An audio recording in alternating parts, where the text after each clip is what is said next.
I'm so sorry.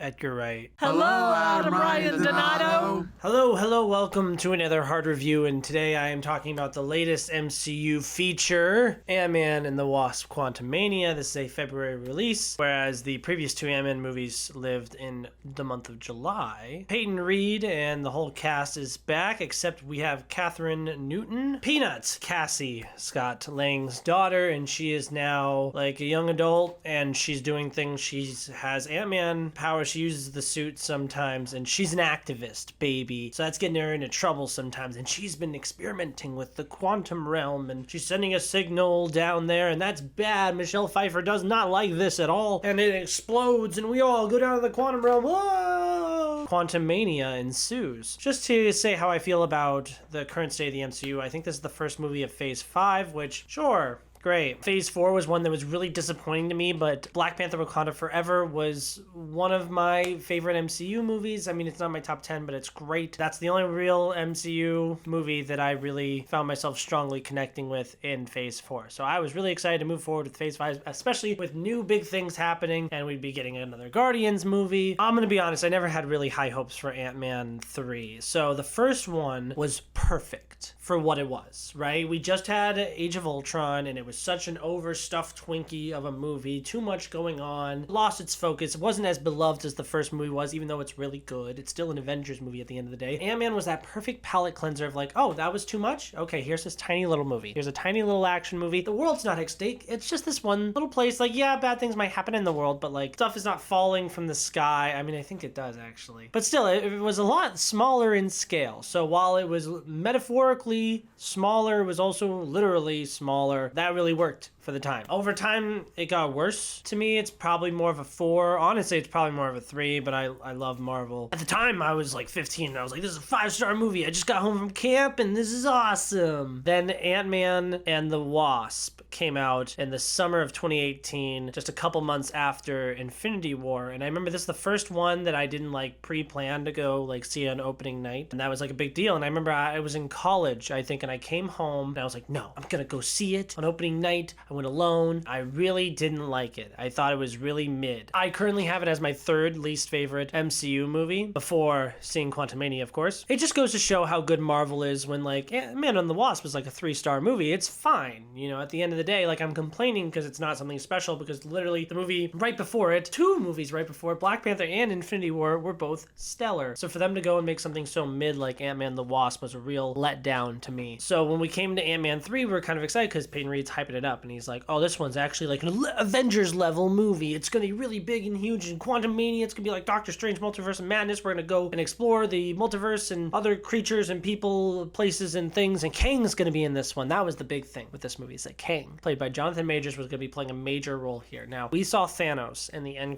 mid-credits scene of the Avengers. Then we see Thanos in one scene. It was his scene, but it was one scene, and maybe 2 tops scenes in the Guardians of the Galaxy movie. Then he has a mid-credit scene in Age of Ultron, and then we finally see him in Infinity War, right? We really got to build up to that. So here we have Jonathan Majors playing a variant of Kang. So it's not the same Kang that we got in Loki, I don't think, and then there's other Kangs that are out there, and we talk about them in this movie. Let's kind of go character by character here. First of all, I'm gonna get some disposable ones out of the way. Wasp, disposable. I don't even know why she's in the title of the movie, besides just that Ant-Man and the Wasp is like catchy, I guess. Michelle Pfeiffer, disposable. Michael Douglas, disposable. Like, I mean, it was nice to see some of Janet's like backstory with what she was doing over there, and that's kind of interesting. And then the first time Michael Douglas said ants, it was like kind of funny, and then he kept saying ants, and that was like his whole bit. It was just, the whole time he'd be like, I'm the ant guy, I like ants. We didn't get the little crew of criminals, Michael Pena and his little buddies. We didn't get them here, which Michael Pena is usually the best part about these movies. We have Cassie is now played by Catherine Newton from Freaky. I really like that movie, and I think she's really great in that. Here, she's really annoying. This whole trend of like, all right, so we're gonna have the Avengers, but now there's gonna be new versions of all these things, and most of them are like young women, and that's fine. It's funny because I make fun of myself because I'm like, oh, my bottom MCU movies, because at the bottom I have Black Widow, then I have Captain Marvel, then I have Ant-Man and the Wasp. Adam hates women. It's like, no, all the DCEU movies, the best ones are the the female-led ones. Like, I love Wonder Woman 1 and 2. Birds of Prey is really great. Marvel just seems to not have a handle on it, I guess. I don't know. If it's good, I'll like it. I'm not really excited about the baby Avengers that's forming. I think that's objectively kind of lame. I understand it from like a corporate. That's the thing. When I watch a movie like this, it's so hard not to see like the corporate machine at work being like, oh, well, we have to have this because if we have this, then, you know, we'll set ourselves up for the future in a good way. We're not doing it for any artistic reason. We're just doing it so that we can hedge our bets and ensure ourselves so that we can have a prosperous future and give ourselves options. And like, I can respect it on a corporate level, I guess. Like, oh, they're really running a functioning machine. But I'm not here to watch a product. I'm here to watch a movie. And that's my fault for going to something called Quantumania and expecting art. Paul Rudd,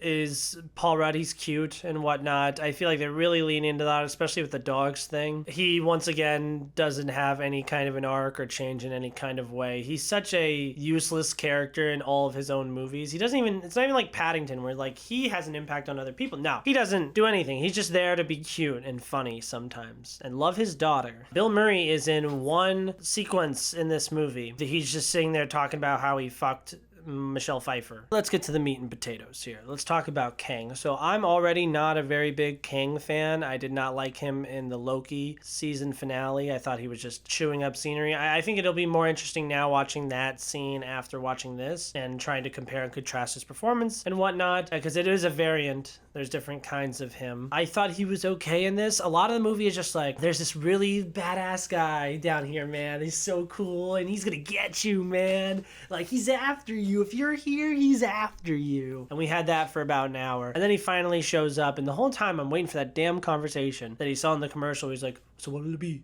Ant-Man. Like, he's a great actor. I really like him. He's very charismatic and cool. His character is so nothing to me. It kind of reminds me of Thanos in Endgame, where it's like, yeah, he's still like really powerful and cool and whatnot, and I get why our heroes hate him, but I don't really understand why he hates the Avengers or Ant-Man or anybody, really. I mean, I get the whole thing with Janet, that's fine. I don't understand him. And I don't care about him. He's fun to watch when he's on screen, but I'm not really compelled by anything that he has going on whatsoever. MODOK is a big talking point in this movie. He is disgusting. That is one of the biggest abominations I've ever seen. They showed his butt. That was disgusting. He was really annoying and really dumb, and I hated every moment that he was on screen. He was just a big joke. It was just a big joke. This is like a character that people like in the comics, and it was just a big dumb joke. And yeah, MODOK's like dumb, but like, oof. Oof is a good word to describe this movie. My buddy was like, oh, it's like Star Wars meets Avengers Endgame, and I'm like, no, it's kind of like Batman and Robin meets Jupiter Ascending. Like, this was embarrassing. This was really ugly. This movie looks disgusting. All of the effects are gross. All the shots are gross. All the lighting's gross, which this just seems to be a continuing theme throughout the MCU now, I guess. The jokes aren't funny. They're really cringy. You know everything that's going to happen. Like, right at the beginning, it starts out with like a serious scene, and then they would cut to black, and then you're like, all right, cue pop song from old time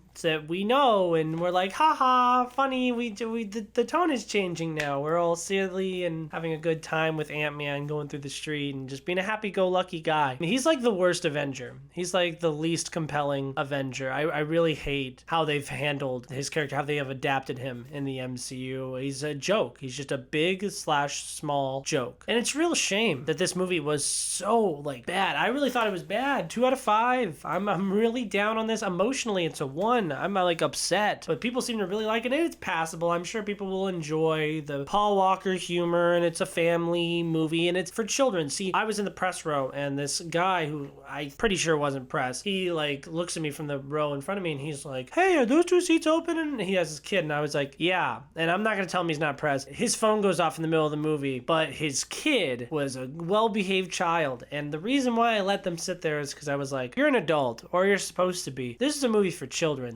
Let the child enjoy it. And I think the child enjoyed it. And that's great. If the child has a good time, this is a movie for children. If you are a child, you will like this. No, MCU fans will probably enjoy this fine enough. It's a lot like Thor Love and Thunder, but we didn't even get Ragnarok in this case. And I'm not even a big Ragnarok fan, but like, no, it's just like we had one solid origin story. The sequel was like well known as like bad and much worse than the original. And then the third one is a lot like Love and Thunder, where they get way too goofy. I mean, but that's the thing. It's hard hard to be like, oh, this is way too, they jumped the shark. It's like, no, it was always this dumb. It's really old, and I'm really not enthused about the future of the MCU with this. The mid and end credit scenes are extremely underwhelming. This is one of the most disgusting looking movies I've ever seen. It's my third least favorite. It's just behind Ant-Man and the Wasp, because at least when I was like watching this movie, I'm thinking about Ant-Man and the Wasp, and I'm like, at least it's like this nice small little thing. It's this little small self-contained adventure, and it's not this big, huge, disgusting CGI mess. But it's better than Captain Marvel, because Kang is cool villain, kind of, you know, like it's a good performance. I'll say that. I was really expecting to like this, because I'm the type of guy who's like, oh, if there's a good villain in the superhero movie, I'll probably enjoy it just for that. But no, this was embarrassing. Peyton Reed sucks. This is like Black Widow bad, honestly. It's really, really lame, and I'm sorry to report that to you. If you liked it, have a day. But I did not. I'm at a 2 out of 5. Do not go see this. Do not support this movie with your wallet. I've noticed people like it. I've noticed people don't like it. It's got like a 55 on Rotten Tomatoes right now, or 51, something in the low 50s at the moment. So really bad for the MCU. Oh, how the mighty have fallen. But it's funny because we're about to have this insane sandwich, because Wakanda Forever was dope. Obviously, Guardians is going to be dope. And then the middle is just a moldy piece of cheese known as Ant-Man and the Wasp: Quantumania. What's your favorite Ant-Man movie? Mine's the first one, I guess. Do you still like Marvel movies? How do you feel about it? Thank you guys for watching. Like, comment, subscribe. Why are we talking about socialism?